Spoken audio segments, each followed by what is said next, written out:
Chapter 4. Suhungmung, the king who forged an empire.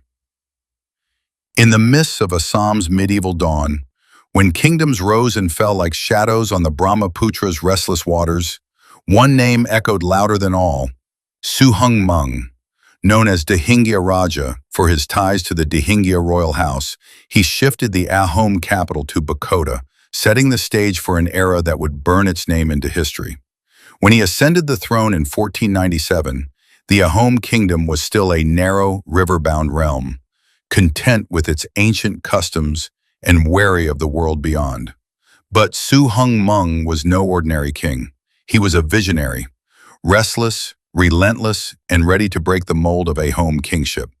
Under his rule, the Ahom kingdom would not just expand, it would transform forever. The days of isolation were over. From the very start, Suhungmung thought bigger than his ancestors. No longer would the Ahoms be just conquerors from the east. They would become rulers of Assam and its people, no matter their origin. His first targets were the powerful Sutiyas of the north. The Sutiya king underestimated this young ruler. When they attacked Ahom territory, they expected a quick victory. Instead, they met an army that fought like tigers, equipped with new tactics and sheer fury.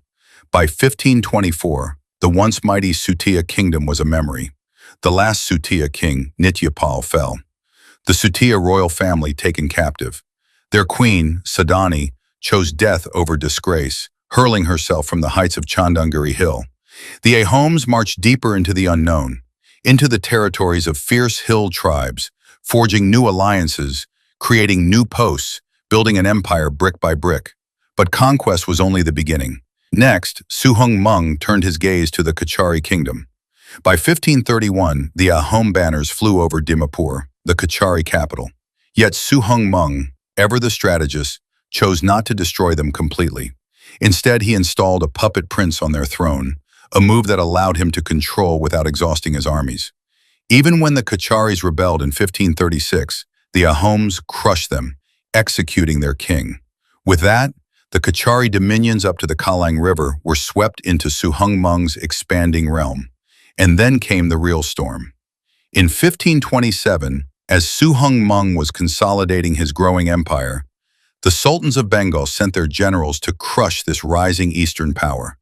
The invaders came in waves, crossing rivers with steel and ambition. But the Ahoms, led by Konseng Barpatra Gohain, shattered their advance. 5 years later came the true reckoning.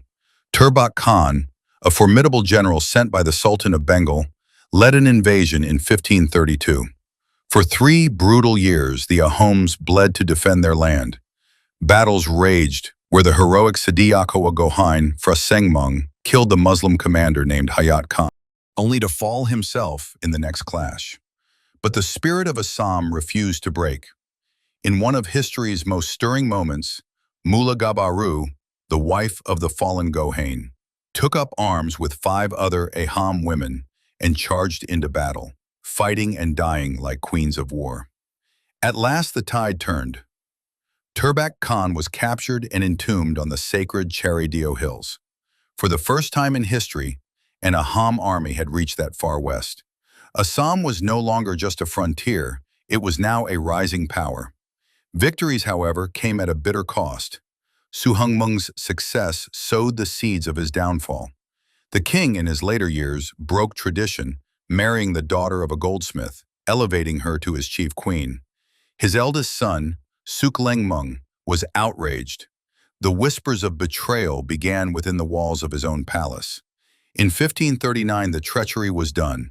A servant loyal to Suklengmung crept into the sleeping king's chambers and struck the dagger home. The mighty Swarga Narayan, the conqueror of Sutiyas, breaker of the Kacharis, and slayer of empires, was slain not by an enemy's sword, but by his own son's ambition.